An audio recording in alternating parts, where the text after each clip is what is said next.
Hi friends, आज हम प्रस्तुत कर रहे हैं अनिल मोहन का उपन्यास रफ्तार का part 11। Please like share subscribe my channel. नक्चन वहाँ से जाने लगा तो ऊपर कमरे का दरवाज़ा थपथपाने का स्वर आया। फिर जया की आवाज़ आई, क्या हो रहा है? कौन चीखा था? ससुरी को रात में भी चैन नहीं, नानकचंद पीछे स्वर में बोला। जवानी सोने कैसे देगी? उसे कह दे कि सब ठीक है। चाबी दे कमरे की, अच्छी तरह समझा दूंगा।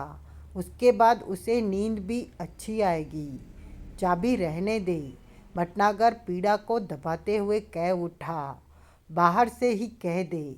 बाहर से? दरवाज़ा बंद है। बाहर से क्या फ़ायदा कुछ कहने का? नानकचंद ने उखड़े स्वर में कहा और वहाँ से हटते हुए बोला, संभल कर रहना। दवा दारू के लिए देखता हूँ कि कुछ मिलता है या नहीं। भटनागर ने कुछ नहीं कहा। आगे बढ़ते हुए नानकचंद ने रिवॉल्वर निकालकर हाथ में ले ली।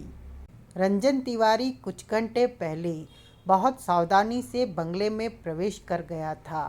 वो जानता था कि बंगले के भीतरी हालात ठीक नहीं है। ऐसे में बंगले वालों की निगाह में आना खतरे से खाली नहीं।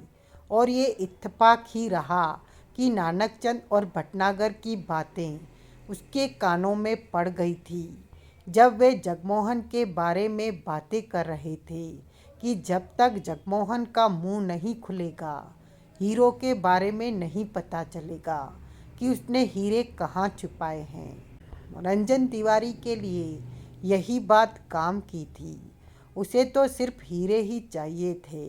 वो समझ गया कि हीरे जगमोहन ने छिपाए हैं और जब तक वो नहीं बताता, हीरो के बारे में किसी को मालूम नहीं हो सकता कि वो उसने कहाँ छिपाए हैं। यानी कि अभी हीरो तक पहुंचने में वक्त है, क्योंकि उनकी बातों से ये भी जान चुका था कि जगमोहन ज़्यादा घायल है। उन लोगों की तरह रंजन तिवारी भी उलझन में था कि इन लोगों के पीछे कौन पड़ गया है। अपने काम की बात मालूम करके रंजन तिवारी खामोशी से बंगले के बाहर आ गया था और उसे इस बात का भी एहसास हो गया था कि अकेला इस तरह रात भर निगरानी करके मामले को नहीं संभाल सकता। उसके लिए ज़रूरी हो गया था कि अपने किसी असिस्टेंट को बुलाए। रंजन तिवारी ने जेब से मोबाइल फ़ोन निकाला और प्रीतम वर्मा के घर का नंबर मिलाने लगा। घंटे भर बाद ही जब दिन का उजाला निकलना शुरू हुआ, प्रीतम वर्मा वहां हाजिर हो गया। क्या बात है तिवारी साहब, इतनी सुबह सुबह मुझे बुलवा लिया? खास मामला है क्या? प्रीतम वर्मा ने पूछा। 4.5 अरब के हीरो का मामला है, रंजन तिवारी गंभीर स्वर में बोला। केटली वाले हीरे जो डकैती में चले गए, जिनका बीमा कंपनी ने किया हुआ था? हाँ, कटारिया की हालत खराब हुई पड़ी है। अगर हीरे न मिले तो 4.5 अरब रुपए केटली को देने पड़ेंगे और इतनी बड़ी रकम का भुगतान देना कंपनी के बड़ों को अच्छा नहीं लगेगा। वो कटारिया की छुट्टी भी कर सकते हैं, लेकिन आप तो छुट्टी पर थे। कटारिया के जोर देने पर छुट्टी कैंसिल कर दी। चूँकि दिन का उजाला फैल गया था, इसलिए रंजन तिवारी दूर रहकर बहुत ही सावधानी से बंगले पर नज़र रख रहा था। वो तो ठीक है तिवारी साहब, प्रीतम वर्मा होठ सिकोड़ कर कह उठा।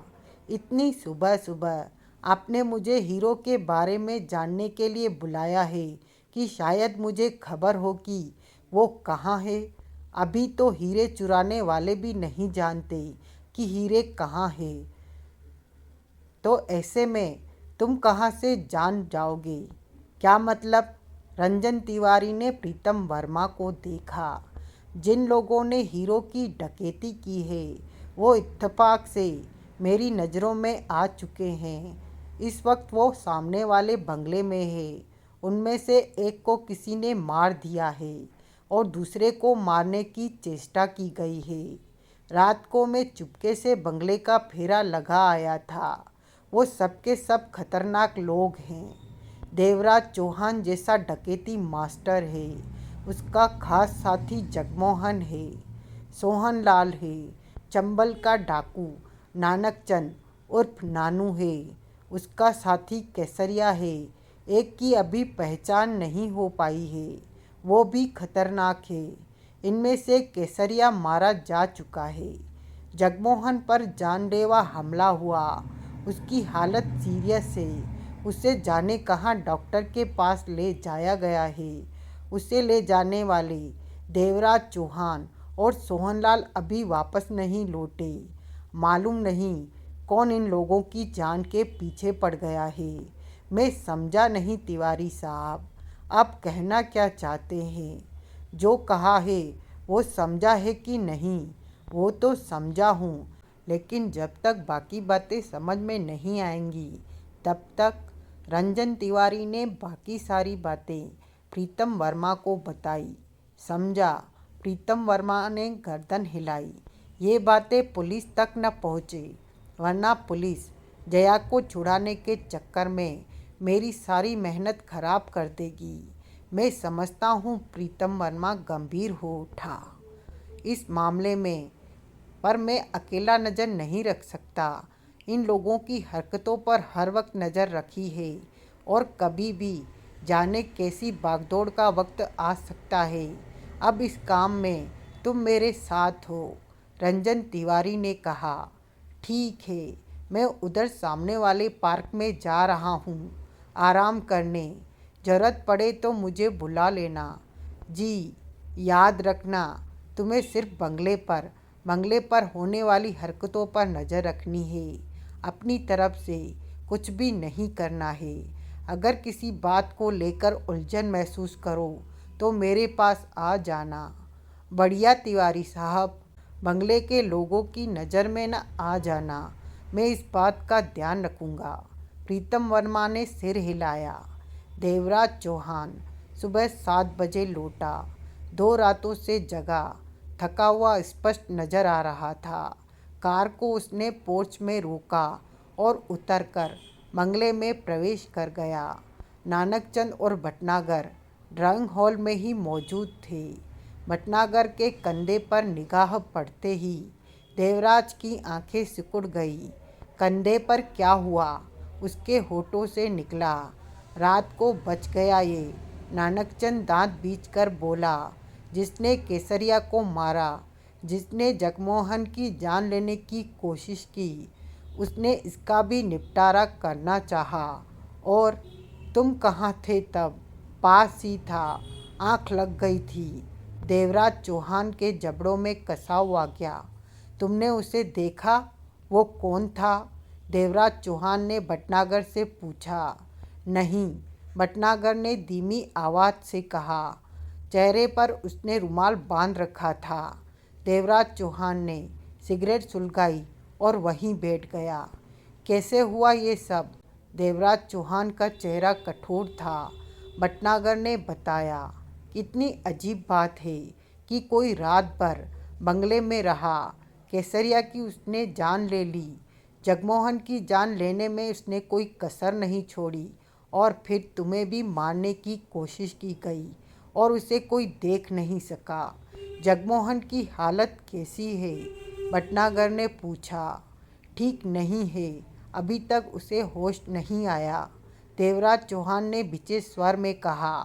कनपट्टी पर चाकू का जो वार किया गया है, वो वार उसके लिए घातक रहा। डॉक्टर पूरी तरह देखरेख कर रहे हैं। बच पाएगा? कह नहीं सकता। देवराज चौहान की आंखों में व्याकुलता उभरी। डॉक्टर पूरी कोशिश कर रहे हैं। 2 पलों के लिए कोई कुछ नहीं बोला। वो जो कोई भी है, उसने इतना कुछ किया और कोई भी उसे पहचान नहीं सका कि वो। उसके चेहरे पर रुमाल नहीं होता तो मैंने उसका चेहरा देख लेना था। भटनागर ने गहरी सांस ली। नानकचंद के चेहरे पर खतरनाक भाव मचल रहे थे। हमारे सामने सबसे बड़ा सवाल ये है कि वो कौन है जो हम सब की जान ले लेना चाहता है। देवराज चौहान ने खतरनाक निगाहें दोनों पर मारी। आखिर वो ये सब क्यों कर रहा है? मेरी तो समझ में कुछ नहीं आ रहा। शहरी हिसाब लगा के सोचो। नानकचंद गुर्रा उठा। देवराज चौहान ने कस लिया। डकैती के दौरान हमने किसी की जान नहीं ली, किसी से दुश्मनी नहीं की कि वो हमारी जान के पीछे पड़ जाए। देवराज चौहान ने सोच भरे स्वर में कहा, हम सबका एक ही दुश्मन कौन हो सकता है? इस बात का जवाब किसी के पास नहीं था। भटनागर, हाँ, ये बंगला तुमने जिस पहचान वाले से ले लिया है, ये सब उसकी हरकत हो सकती है। वो जान गया हो सकता है कि हम सब ने मिलकर 4.5 अरब के हीरो की डकैती की है। उसके मन में बेईमानी आ गई हो, और नहीं, वो ऐसा नहीं कर सकता। भटनागर ने दांत पींचकर कहा, उसे कुछ नहीं पता कि मैं किस फेर में हूँ। तुम्हारा सोचना गलत भी हो सकता है। वो हीरो की नहीं देवराज चौहान, भटनागर ने पहले वाले स्वर में कहा, ये बात यहीं छोड़ दो।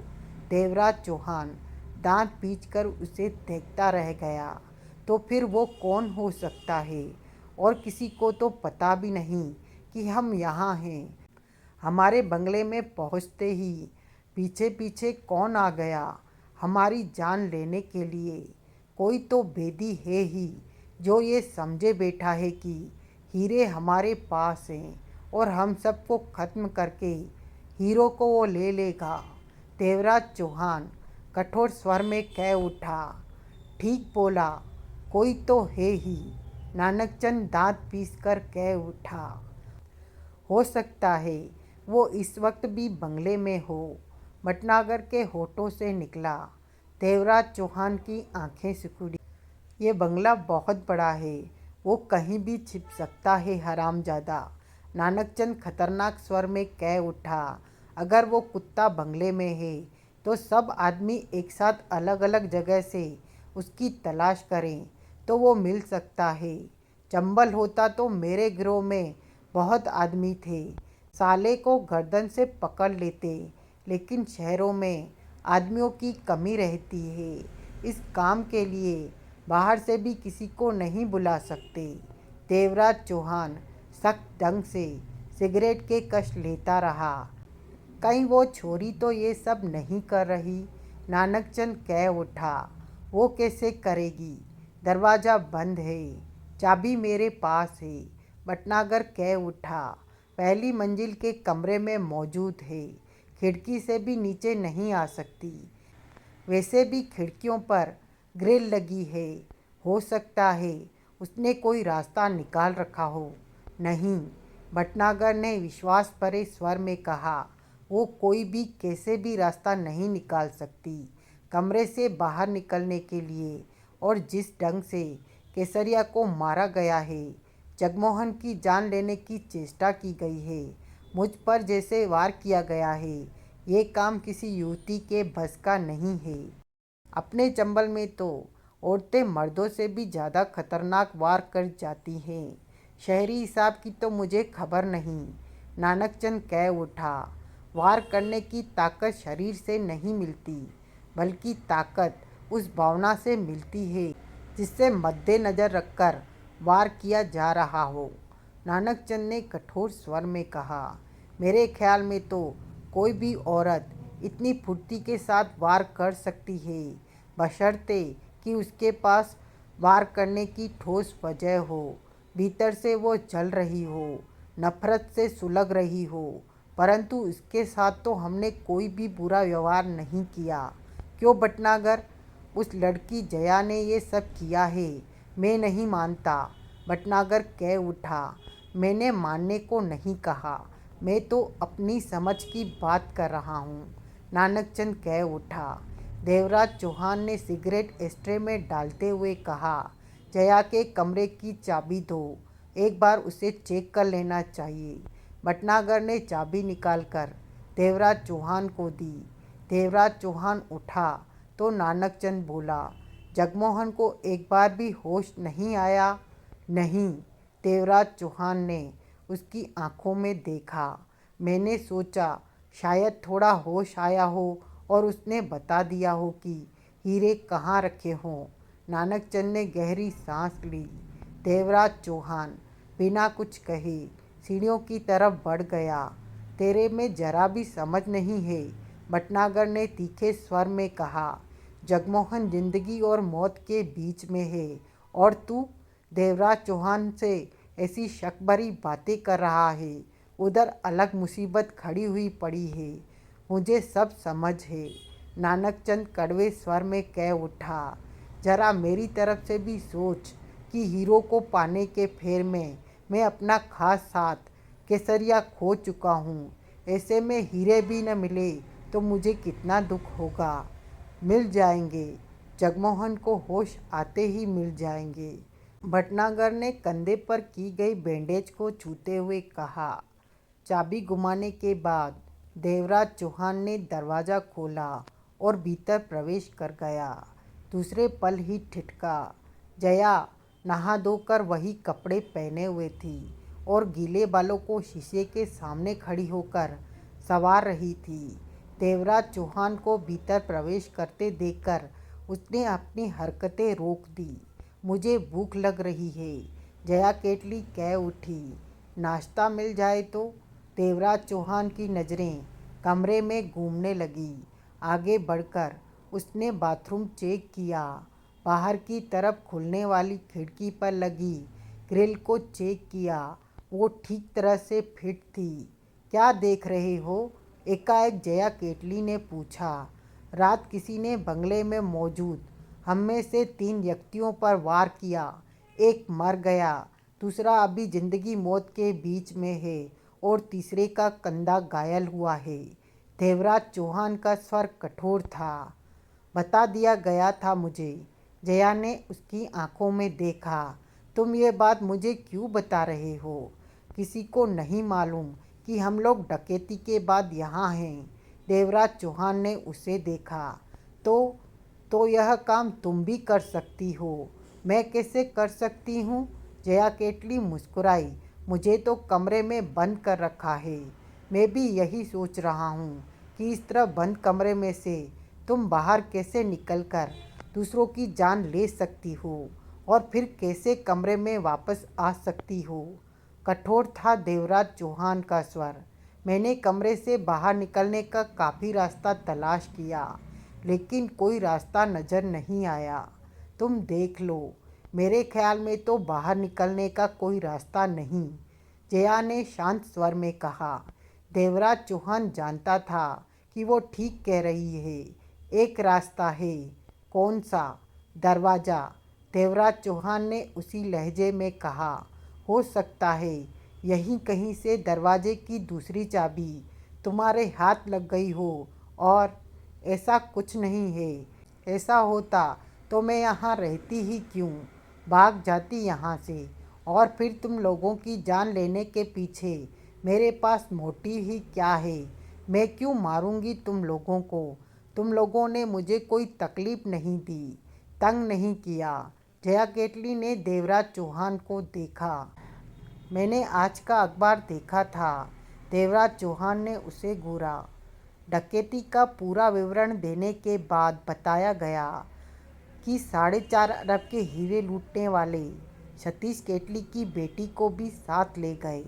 जया केटली एकाएक कुछ न कह सकी, जबकि तुमने खुद को शोरूम की सेल्स गर्ल जाहिर किया था। देवराज चौहान का स्वर कठोर था। ऐसा कहना मेरी मजबूरी थी। जया केटली गंभीर स्वर में बोली। ये जानकर कि मैं पापा सतीश की बेटी हूँ, तुम लोग ज़्यादा नुकसान पहुँचा सकते हो। मुझे छोड़ने के बदले फिरौती के रूप में बड़ी रकम मांग सकते हो। तुम्हारे साथी तो पहले ही मेरी जान लेने पर आमादा थे। हो सकता है तुम्हारे हाथ इस दरवाजे की दूसरी चाबी लग गई हो और तुम हम लोगों से डकैती और अपने अपहरण का बदला हमारी जान लेने की कोशिश करके ले रही हो। देवराज चौहान एकाएक शब्द चबाकर कह उठा। क्योंकि तुम जानती हो कि इन हालातों में हमें मारने से कानून भी तुम्हें कुछ नहीं कहेगा और जया केटली मुस्कुराई, परंतु चेहरे पर गंभीरता ही रही। मेरे पास दरवाजे की कोई चाबी नहीं है। जब से मुझे कमरे में बंद किया गया है, मैं बाहर नहीं निकली। और तुम खुद ही सोचो कि मैं इतने लोगों के बीच बाहर निकलकर ऐसा कुछ करने की हिम्मत कर सकती हूँ? करने को तो तुम कुछ भी कर सकती हो। देवराज चौहान कड़वे स्वर में कह उठा, अगर इस मामले में तुम्हारा हाथ निकला तो तुम सोच सकती हो कि तुम्हारा क्या अंजाम होगा। मैंने कुछ नहीं किया। दांत भींचकर देवराज चौहान बाहर निकला और दरवाज़ा लॉक करके आगे बढ़ गया। उसके बाद देवराज चौहान ने सारे बंगले का फेरा लगाया, लेकिन कोई भी नज़र नहीं आया। किसी के भी बंगले में होने का आभास नहीं हुआ। तो वो दोनों के पास पहुंचा। कमरे की चाबी भटनागर को वापस दी। तुम लोग सतर्क रहना, मैं जगमोहन के पास जा रहा हूँ। देवराज चौहान गंभीर और व्याकुल था। फोन पर सोहनलाल से खबर ले ली? भटनागर बोला। कौन से नर्सिंग होम में है? देवराज चौहान ने कुछ नहीं कहा और बाहर निकलता चला गया। अगले दिन सुबह अमृतलाल और बुझे सिंह अपने किराए के कमरे से नहा धोकर जल्दी से बाहर निकले और टेम्पो में बैठकर चल पड़े। उस्ताद जी, बुझे सिंह कह उठा, मेरे को समझ में नहीं आता कि आखिर इतनी जल्दी क्या है जो नींद से उठते ही भागने को तैयार हो गए। आज का दिन कौन सा है? अमृतलाल ने पूछा। बहुत अच्छा दिन है जी, ठंडी ठंडी हवा चल रही है। मैंने पूछा है, आज का वार कौन सा है? वीरवार। हाँ जी, हफ्ते में एक बार तो वीरवार आता ही है, इसमें पूछने वाली कौन सी बात है। मार्केट से छोटे वाले लाले का माल हम हर वीरवार उठाते हैं ना, सीमापुर ले जाते हैं ना। हाँ उस्ताद जी, एक ही फेरे में पूरे 2000 खरे हो जाते हैं। सीमापुर से आती दफ़ा भी वहाँ से माल लाने का फेरा पहले से ही बुक रहता है, कुछ घंटे जाने के और कुछ घंटे आने के। बुझे से सिर हिलाकर कह उठा, लेकिन यहाँ तो 11 बजे पहुँचना होता है। अभी तेरे को नाश्ता करना है। अमृतलाल ने मुस्कुराकर कहा। हाँ जी, भूख लगनी शुरू हो गई लगती है। बुझे सिंह ने पेट पर हाथ फेरा। उसके बाद और क्या काम करना है? मेरे को क्या काम जी, टेम्पो दी झाड़ू सफाई करनी है। और क्या? और तो कुछ भी नहीं, पंचर लगवाना है। भूल गया?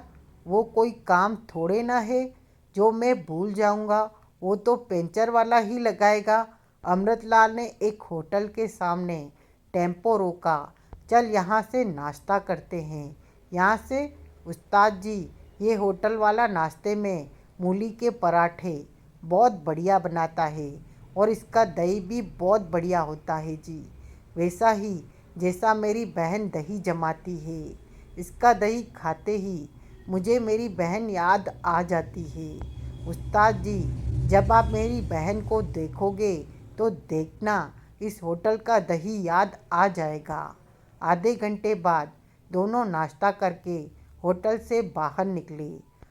अमृतलाल तब से बहुत खुश नज़र आ रहा था जब से चोरी हुआ टेम्पो मिला था। उस्ताद जी, तुसी बहुत साफ मन के हो, जो खाते हो वो ही मुझे खिलाते हो, एक ज़्यादा ही खिला देते हो। खाने पिलाने में आप कंजूसी नहीं करते। ये सब देखकर सोचता हूँ कि मैं अपनी बहन का ब्याह आपसे कर दूँ, लेकिन वो तोते वाले ज्योतिषी की बात की वजह से अपनी बहन का ब्याह आपसे नहीं कर सकता। इस बात का अफसोस तो होता ही है। बुझे से मुँह लटका कर बोला, लेकिन वो तोते वाला बुझाया, मैंने अभी तक एक बार भी कहा है कि मैंने तेरी बहन से शादी करनी है? अमृतलाल मुस्कुराया।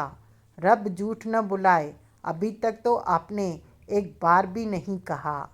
नहीं कहा तो फिर तू क्यों चिंता करता है कि तोते वाले ने क्या कहा और क्या नहीं? ये बात तो ठीक है। बुझे सिंह ने सिर हिलाया। चल टेम्पो में पंचर लगवा के लाले के यहाँ चलते हैं, पहला नंबर मिल जाएगा। चलो जी, कहते हुए बुझे सिंह टेम्पो के पीछे वाले हिस्से में पहुंचा और नीचे झुककर टेम्पो की उस जगह को देखा जहां स्टेपनी रखकर उसे नट बोल्ट से कसा होता है। बुझे सिंह ने यूं ही स्टेपनी को हाथ से चेक किया, फिर दोबारा चेक किया। चल बुझाया, अमृतलाल टेम्पो की ड्राइविंग सीट पर बैठता हुआ बोला। उस्ताद जी, उस्ताद जी। बुझे सिंह जल्दी से अमृतलाल के पास पहुंचा। क्या हुआ? अमृतलाल टेम्पो स्टार्ट करता हुआ कह उठा।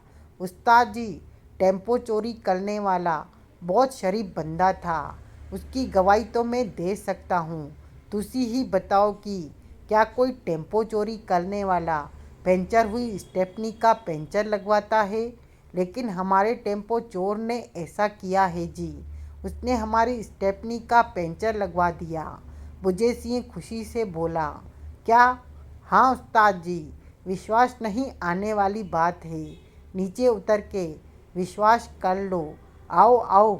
अमृतलाल ने टेम्पो का इंजन बंद किया और नीचे उतरकर पीछे स्टेपनी बॉक्स के पास गया। देख लो उस्ताद जी, टनाटन टाइट हवा में स्टेपनी बिल्कुल तैयार है। अमृतलाल ने खुद स्टेपनी को चेक किया, पहिया टाइट था। ठीक है बुझे सिंह। अमृतलाल सीधा खड़ा होता हुआ बोला। पंचर लगवा लिया होगा टेम्पो चोर ने। चल ठीक है, अब यहाँ से सीधे लाले के यहाँ चलते हैं, पहले नंबर लगा के माल लदवा देंगे। चलो जी। दोनों टेम्पो में बैठे, टेम्पो आगे बढ़ गया। देवराज चौहान दोपहर 2 बजे बंगले में वापस आया, साथ में खाने का सामान भी लेता आया था। जैसा कि उसका ख्याल था, उन्होंने सुबह से ही कुछ नहीं खाया था। भटनागर के घायल होने की वजह से नानकचंद उसे छोड़कर बाहर नहीं गया था और कहीं भटनागर पर फिर से हमला न हो जाए। सब ठीक देखकर देवराज चौहान ने चैन की सांस ली। लड़की ठीक है? देवराज चौहान खाने का सामान टेबल पर रखकर बैठता हुआ बोला। ठीक ही होगी, नानकचंद मुंह बनाकर कह उठा। सुबह से अब तक 2 बार उसकी सलामती के बारे में पूछ आया हूँ, दरवाज़ा बंद ही रहता है, वो भीतर से आवाज़ दे देती है, दर्शन नहीं हो पाते। भटनागर देवराज चौहान के चेहरे के भाव को देखकर बोला। कोई अच्छी खबर? भटनागर ने पूछा। अच्छी खबर भी है और बुरी भी, देवराज चौहान ने कहा। पहले उस लड़की को खाना दे आओ, वो सुबह से भूखी है, और तुम भी अपने लिए डाल लो, फिर आगे की बात करते हैं। भटनागर तो घायल था। नानकचंद खाने के लिफाफे उठाते हुए मुंह बनाकर बोला। अगर ये खबर चंबल में पहुंच गई कि नानू लोगों को बर्तनों में खाना डालकर खिला रहा है, तो मेरा नाम मिट्टी में मिल जाएगा। सब मेरे नाम पर थू थू करेंगे। चाबी दे। भटनागर ने उसे जया के कमरे की चाबी दी। नानकचंद किचन में पहुंचा, बर्तनों में खाना डाला और जया केटली का खाना लेकर पहली मंजिल पर जया वाले कमरे तक पहुंचा और दरवाज़ा खोलकर भीतर प्रवेश कर गया। जया कमरे में ही थी और भूख से बेहाल हो रही थी, परंतु ये भी जानती थी कि खाने के लिए जोर डालना ठीक नहीं। नानकचंद को देखते ही वो मन ही मन सतर्क हो गई थी। ले छोरी, खाना खा ले, उसे सिर से पांव तक घूरते हुए नानकचंद ने कहा और खाने के बर्तन टेबल पर रख दिए। किस्मत वाली है तू जो मेरे हाथों से खाना खा रही है। जया अपनी जगह पर खड़ी रही। एक सलाह दूँ तेरे को? नानकचंद का हाथ मूछ पर पहुंचा और मूछ मरोड़ने लगा। क्या? मेरे से ब्याह कर ले। 1.5 अरब के हीरे मुझे 1-2 दिन में मिल जाएंगे, मिलकर ऐश करेंगे, बहुत मज़ा आएगा तेरे को भी मेरे साथ। मेरी जवान मर्दी औरतों को पागल बना देती है, ऊपर से 1.5 अरब रुपया, पूरे के पूरे मज़े मिलेंगे। घाटे का सौदा नहीं, सोच लेना, बाद में जवाब दे देना। जया कुछ नहीं बोली। नानकचंद मूछ मरोड़ता बाहर निकला और बाहर से दरवाज़ा बंद कर लिया। नानकचंद और भटनागर खाना खा रहे थे। देवराज चौहान खाना खा के आया था। तुम अच्छी बुरी खबर के बारे में बता रहे थे, भटनागर ने पूछा। हाँ, देवराज चौहान ने सिगरेट सुलगाकर कश लिया। बुरी खबर तो यह है कि केटली एंड केटली शोरूम के बेसमेंट में उस वक्त वीडियो कैमरा चल रहा था जब हम वहां डकैती कर रहे थे। क्या? भटनागर हक्का बक्का रह गया। कैमरा? नानकचंद की आंखें सिकुड़ी। मारी फोटो खींच ली का? हाँ, हम सबकी तस्वीरें पुलिस के पास है। डकैती में कौन कौन शामिल है पुलिस सब कुछ जान चुकी है और पुलिस जोर शोर के साथ हमारी तलाश कर रही है। आज के सारे अखबार इन बातों को लेकर भरे पड़े हैं। सड़कों पर जगह जगह चेकिंग हो रही है। देवराज चौहान का स्वर गंभीर था। ओह, ये तो बहुत बुरा हुआ। पुलिस जान जाएगी कि चंबल का नानू मुंबई में है। वो फिर मेरे पीछे। भटनागर का खाना रुक चुका था। मैं चाहता था पुलिस मेरे बारे में न जाने, लेकिन वीडियो कैमरे ने सारी गड़बड़ कर दी। भटनागर बोला। उस वक्त हम में से किसी के दिमाग में नहीं आया था कि बेसमेंट में वीडियो कैमरा लगा हो सकता है। देवराज चौहान ने सिर हिलाकर कहा, कभी कभी ऐसी गलती हो ही जाती है। एक गलती और कर देते, अगर उस वक्त तुम लोग जया को मार देते। पुलिस ने तो वीडियो कैमरे द्वारा हम लोगों के चेहरे देख ही लेने थे। जया को मारने से डकैती के साथ हत्या का मामला भी जुड़ जाता। नानकचंद और भटनागर की आंखें मिली। फिर तो अच्छा हुआ कि छोरी को हम ले आए। एकदम फिट छोरी है। 1.5 अरब रुपए मिलते ही उससे ब्याह करके दिल्ली चला जाऊंगा। आराम से मज़े की ज़िंदगी बीतेगी। नानकचंद मुस्कुरा पड़ा। वो दौलत उसी की है। क्या मतलब? वो शोरूम में काम करने वाली सेल्स गर्ल नहीं, बल्कि केटली ब्रदर्स में से एक की बेटी है। क्या? भटनागर के होठों से निकला। नानकचंद से तो कुछ कहते न बना। एक बात को कान खोलकर सुन लो कि लड़की के साथ किसी भी हाल में बुरा नहीं होना चाहिए। ये मैं किसी भी कीमत पर बर्दाश्त नहीं करूँगा। खास तौर मैं तुम्हें समझा रहा हूँ नानकचंद। जब तक मेरे साथ रहो, सबको अपनी माँ बहन समझो, और सबको माँ बहन समझेंगे तो बीबी कौन बनेगी रे? नानकचंद के होठों से निकला। उसके लिए चंबल का फेरा लगा आना। भटनागर ने तीखे स्वर में कहा। मेरे को कौन सा देवराज चौहान के साथ हमेशा रहना है रे? नानकचंद कह उठा। भटनागर ने देवराज चौहान के चेहरे पर नजरें टिका दी। जगमोहन का क्या हाल है? उसकी हालत ठीक नहीं है। देवराज चौहान गंभीर हो गया। डॉक्टर ने कहा था कि कम से कम अब उसे जान का खतरा नहीं। सोहनलाल उसके पास मौजूद है। होश नहीं आया उसे। आया था चंद सेकंडों के लिए। देवराज चौहान पूर्वतः स्वर में कह उठा। पास में सोहनलाल को देखा तो इतना ही कह पाया कि हीरे टेम्पो में छिपाए हैं। उसके बाद फिर बेहोश हो गया। डॉक्टरों का कहना है कि अभी उसका बेहोश रहना ही ठीक है। कनपटी का जख्म कुछ बढ़ जाए तो फिर वो होश में भी रहेगा और जल्दी ठीक हो जाएगा। वो हीरे उसी टेम्पो में है जिसे जगमोहन चला रहा था। नानकचंद मुस्कुरा पड़ा। हाँ, भटनागर ने देवराज चौहान को देखा। वो टेम्पो तो अभी थाने में ही होगा। मैं देखता हूँ, मालूम करता हूँ। मैं भी साथ चलता हूँ। नानकचंद कह उठा। नहीं, तुम यहीं रहोगे। यहाँ किसी को होना चाहिए। भटनागर की जान को खतरा है। वो लड़की जया की जान को खतरा है। वो हम लोगों की जान लेना चाहता है। उसे दूर मत समझो। हर वक्त सतर्क रहो। तो तुम कब आओगे? नानकचंद ने पूछा। टेम्पो के बारे में मालूम करके आता हूँ। उसमें से हीरे निकालने हैं। कहीं ऐसा न हो कि हीरे किसी और के हाथ लग जाएं और सारी मेहनत बेकार चली जाए। देवराज चौहान ने कहा। और उठ खड़ा हुआ।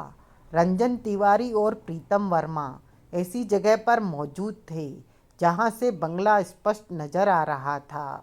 कुछ देर पहले ही उन्होंने देवराज चौहान को भीतर प्रवेश करते देखा था। वर्मा, रंजन तिवारी की निगाहें बंगले पर थी। कहिए तिवारी साहब, इस तरह बात नहीं बनेगी। तिवारी के चेहरे पर सोच के भाव थे। मैं समझा नहीं। देवराज चौहान 2-3 बार बंगले से बाहर आ जा चुका है। जगमोहन घायल है। जाहिर है वो उसके पास ही जाता है। सोहनलाल वापस नहीं आया तो स्पष्ट है कि वो जगमोहन के पास ही होगा। रंजन तिवारी ने सोच भरे स्वर में कहा, जगमोहन ने ही हीरे कहीं छिपाए हैं। पहली बात तो ये है कि हमें जानना चाहिए कि जगमोहन का इलाज कहाँ पर चल रहा है। दूसरी बात यह है कि होश में आने पर जगमोहन बता देगा कि हीरे कहाँ हैं। देवराज चौहान वहाँ से हीरे ला सकता है जहाँ जगमोहन ने हीरे छिपाए हैं, और हम यहाँ खड़े यही सोचते रहे कि देवराज चौहान जगमोहन का हाल मालूम करने गया है। बात तो आपकी ठीक है तिवारी साहब, वर्मा बोला। तो अब क्या किया जाए? हम दोनों को एक ही जगह पर रहने का कोई फायदा नहीं। तुम बंगले में होने वाली हरकतों को ज़्यादा से ज़्यादा जानने की चेष्टा करो, और जब देवराज चौहान बाहर निकलेगा तो मैं उसके पीछे जाऊंगा। हाँ, 2-4 और बातें मालूम होंगी, लेकिन एक बात मेरी समझ से बाहर है। क्या? तिवारी ने उसे देखा। आपने बताया कि भीतर नानकचंद डाकू है और एक दूसरा व्यक्ति है। जया को तो कमरे में बंद कर रखा है। ऐसा है तो वे दोनों बाहर क्यों नहीं निकलते? देवराज चौहान ही बाहर क्यों आ जा रहा है? इस बारे में मैं क्या कह सकता हूँ? तिवारी ने सोच भरे स्वर में कहा। वैसे कहते कहते तिवारी ठिठका। कानों में कार स्टार्ट होने की आवाज़ पड़ी। देवराज चौहान शायद फिर बाहर आ रहा है, वर्मा के होठों से निकला। वर्मा, बंगले पर ठीक तरह से नज़र रखना। रंजन तिवारी जल्दी से बोला। मैं देवराज चौहान के पीछे जा रहा हूँ। कहने के साथ ही रंजन तिवारी वहाँ से हटा और तेजी से उस तरफ बढ़ गया जिधर उसकी कार मौजूद थी। अपनी कार के पास पहुँचते ही उसने बंगले से कार निकलती देखी। ड्राइविंग सीट पर देवराज चौहान ही मौजूद था। रंजन तिवारी ने कार स्टार्ट की और सावधानी से पीछा करने लगा। देवराज चौहान ने एक दुकान से काला चश्मा खरीदा। दूसरी जगह से दाढ़ी मूछें लेकर चेहरे पर इस तरह चिपकाई कि बिल्कुल असली लगी। चश्मे और दाढ़ी मूछों में उसका व्यक्तित्व पूरी तरह छिप गया था। उसे देखकर ये सोच पाना भी आसान नहीं था कि वो देवराज चौहान हो सकता है। रंजन तिवारी उसकी सब हरकतों को नोट कर रहा था, फासला रखकर बराबर उसके पीछे था। वो समझ नहीं पा रहा था कि वेश बदलकर आखिर देवराज चौहान करना क्या चाहता है। आखिरकार देवराज चौहान चूनाभट्टी के पुलिस स्टेशन पहुंचा। रंजन तिवारी के होठ सिकुड़ गए। वो समझ नहीं पाया कि देवराज चौहान यहाँ क्यों आया है, क्या चाहता है, जबकि इन हालातों में तो उसे पुलिस से दूर रहना चाहिए। रंजन तिवारी की नज़रें देवराज चौहान पर ही रही। देवराज चौहान ने एक जगह कार रोकी और बाहर निकलकर जेबों में हाथ डालकर टहलने वाले अंदाज में चाय वाले के पास पहुंचा और उसे चाय के लिए कहकर इधर उधर देखने लगा। रह रहकर उसकी निगाह पुलिस स्टेशन के गेट के भीतर बाहर जाते पुलिस वालों को देख रही थी। कार में बैठे बैठे रंजन तिवारी ने सिगरेट सुलगा दी। नजरें देवराज चौहान पर ही रही। जगमोहन